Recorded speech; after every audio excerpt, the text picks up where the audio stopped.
you sa more serious roles, ganyan. Kumusta yung experience mo doing this? And can you share more about your character? Nakahinga po ako ng maluwag. Ganun yung feeling na parang, ay, finally. Pero it doesn't mean naman na petics or hindi ka mag-effort. Siyempre, ibibigay mo pa rin yung 100% mo. Pero it's really different po kasi nagaling ako sa action and very drama. Lumod ka sa lupa. Tapos ito yung naging next show ko. So parang for me, parang may hinga and very refreshing.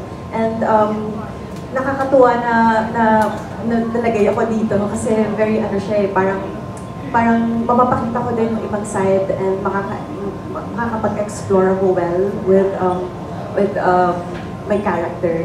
So, yun, and I'm so very excited and looking forward na ma-shoot na namin yung mga scenes kasi marami talaga kaabang-abang. Thank you. And for Robin, you're back to sporting your red hair. Kumusta yung experience after having done Werewolf saka Drake Palma? Ano po, ang saya kasi sunod-sunod. Yung parang kailan lang hinihiling ko lang po na magkaroon ako ng project, magkaroon ako ng trabaho.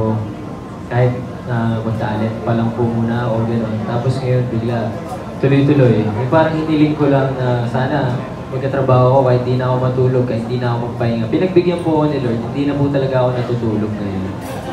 Ayun. Kaya nagpapasalamat po ako kay Lord and sa lahat ng mga boss at sa lahat ng mga taong sumusuporta sa akin.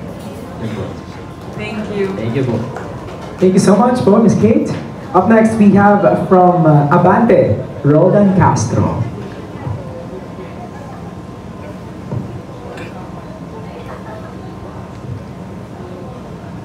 Good afternoon from Abante tonight. Robin, ang laki na nagawa ng serye na to sa'yo, sa popularity mo. Mabuti hindi ka, nagdalawang isip na pumayag ulit na sumali dito sa season 2. Kasi siyempre may ka-love team ka na tapos may, kumbaga nasa love triangle ka. Ito pong project na to talaga, sobrang malaki pasasalamat po ako sa project na to. Wala po ako dito sa kinaupuan ko ngayon kung wala to. And wala po lahat talaga, kundi dahil sa Amodiana Section.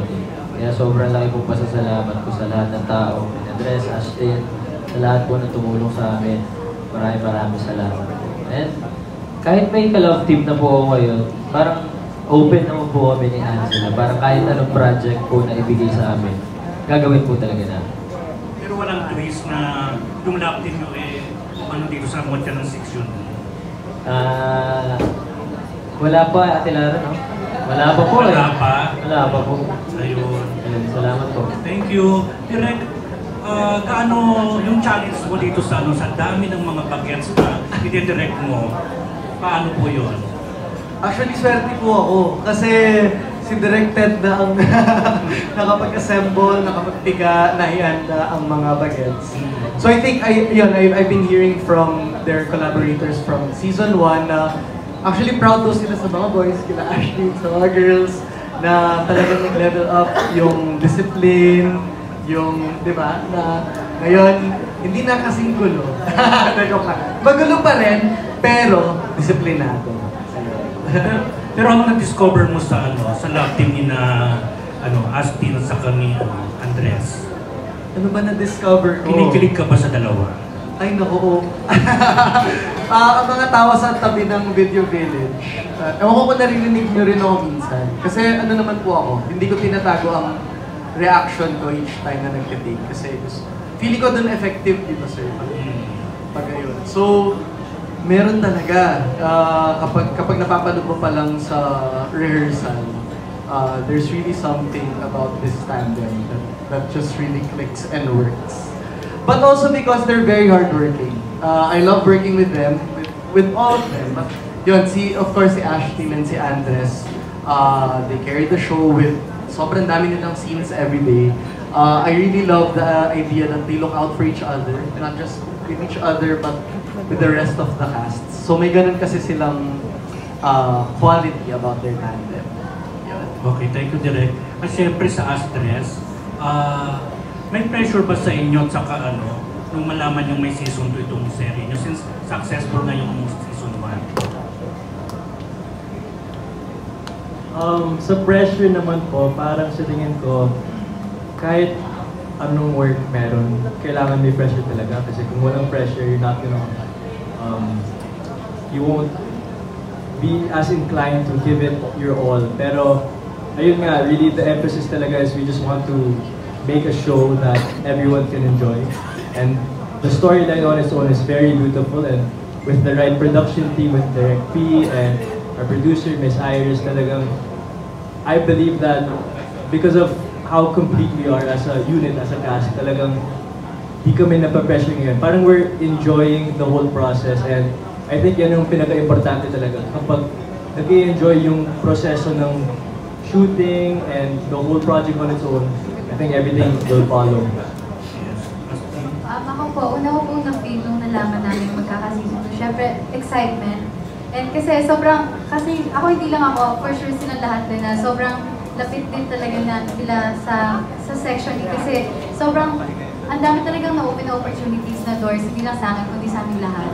And nalaman namin na magkakasino, sobrang happy kami. And of course, may pressure po na naramdaman.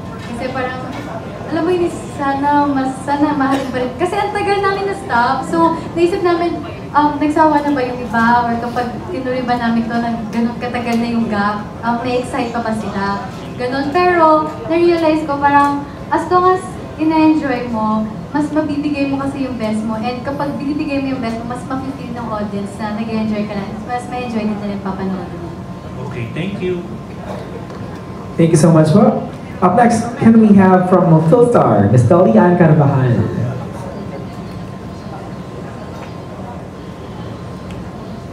Hello, for Robin, what can you say about the brewing rivalry between you and Andres?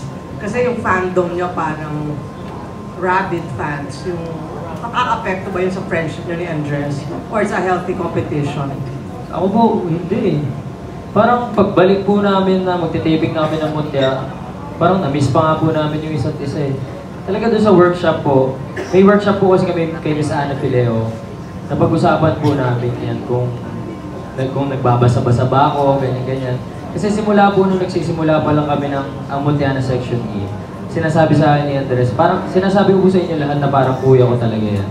Kasi tinuturo talaga sa akin yan na huwag kang magbabasa ng mga comments masyado, ganyan-ganyan, para di ka naapektuhan.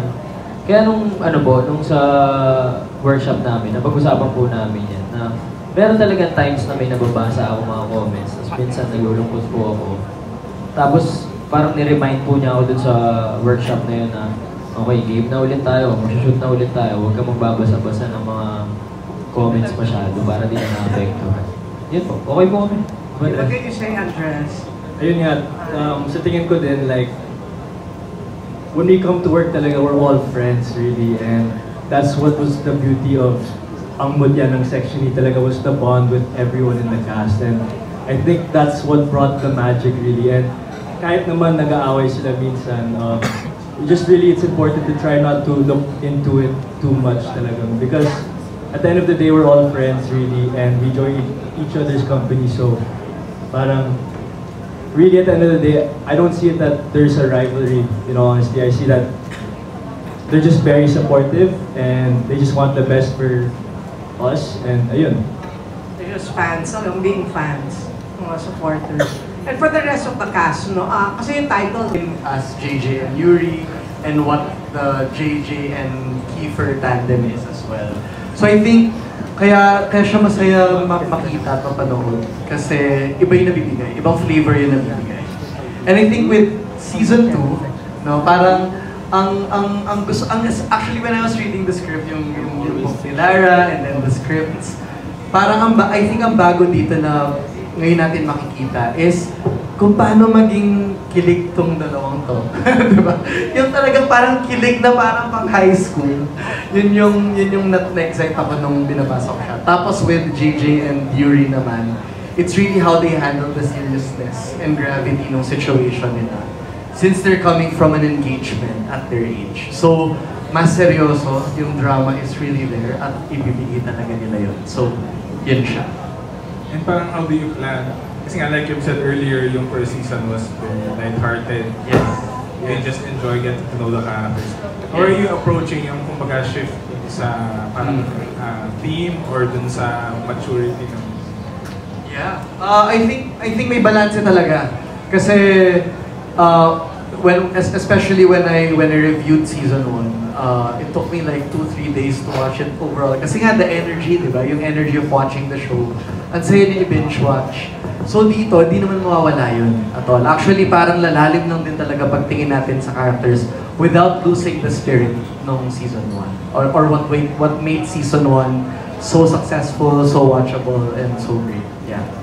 And lastly na lang for Ashlyn, Andres, and Robin, do you think nakatulong din na after season 1, you did your respective projects, nag-iba-iba kayo mga series and films, tas ngayon babalik kayo? Do you think nakatulong yun?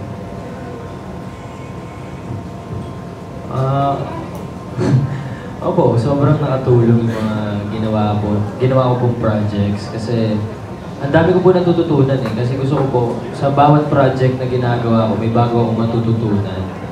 Sobrang dami ko rin po natutunan kay Direk Ted, kay Direk Chris. Ngayon may matututunan po kay Direk Peterson, di ba? Kaya ano po, parang buti na lang talaga may mga ginawa po ako before mag-book 2. Kasi sa book 2 talaga medyo mas mahihirapan po talaga kami dito. Kung sinalang po kami ng agad-agad, feeling ko po mahihirapan talaga ako. Yun po. Okay. Andres? Ako naman, I really believe talaga with what's happened this last year, the past projects, I really feel like each time I've gotten the chance to work on a new project, talagang I learned a lot. And the best thing about this job is, with those learnings, I get to apply it sa next project, at next project. So, feeling ko talaga like, I'm getting better, and I really feel like as time goes by, it's just all about learning and learning slowly. Kung anong pwede i-improve, anong pwede i-bawas sa mga work and all. But I really think that because of the experiences on being on set and the hours it accumulates talaga, mas nagiging comfortable kami sa season 2. So, yun. Ashley? Ako ganun din po. Yung season 1 nakatulong sa akin para magawa ko ng maayos yung minamahalan. Yung minamahal nakatulong sa akin para mas nagawa ko ng maayos yung season 2. Kasi alam niyo po yung bawat project parang may matututunan ka, hindi lang about sa sarili mo kung paano ka makakahugot, kung ano yung mga makakatulong sa'yo, kundi may natututunan din po ako sa mga tao na kasama ko. Kaya malaking tulong din po talaga yun. Okay, thank you and congratulations. Thank you so much, Sir Alan. Marami pa kayong eksena na magkasama, nagpa-bonding moments pa kayong dalawa. Andres, sige Andre, you go first. Actually po, super laking bagay din po yun kasi yun talaga yung nag-bond sa atin kasi nakaka-relate kami sa mga certain situations. Lalo po ng workshop. Ako din, sasabihin ko talaga si Dre. Parang may ibang connection kami kasi alam mo, galing talaga na my father was able to work with his mom, tapos ngayon we're working together. Kaya nag-bond kami din talaga na parang brothers kami ganun. You know, and really our friendship is a great one, no, Dre? Yes, sir. Yes. Nayaya ka na ba ni Andre na mag-car racing? Andres? Di pa, Dre. Di mo pa ako na-invite. Let's go. Oh, yun. Na-invite. Ayun, and so para sa inyong dalawa pa rin, tingin nyo ba advantage or disadvantage yung pareho kayong showbiz royalty? Ako naman, I wouldn't say it's a disadvantage or I wouldn't say it's an advantage either. You know, I wouldn't want to label it in any way. Talagang, at the end of the day, the effort and the work that we put in is not something that our parents do, diba? Our parents are the ones that show up on the set. That's us talaga. And the effort that we give is what we receive, and that's what I strongly believe in. I agree din with what Andres said. And I believe po na it could be a disadvantage, it could be also an advantage. Pero just like Andres said, we would also like to be equal. Kasi parang ano lang po yun eh, sustatag. Na parang, yeah, we're anak po ng ganito, ganyan. Pero at the end of the day, it's still our push as ourselves. Kung paano po namin ilalabas yung mga sarili po naming talents. Pero syempre thankful kami na royalty po kami. Tapos, syempre, yun po, thankful lang po talaga ako. you. And thank you guys. And for my final question for today, kay Miss Sarah Flo.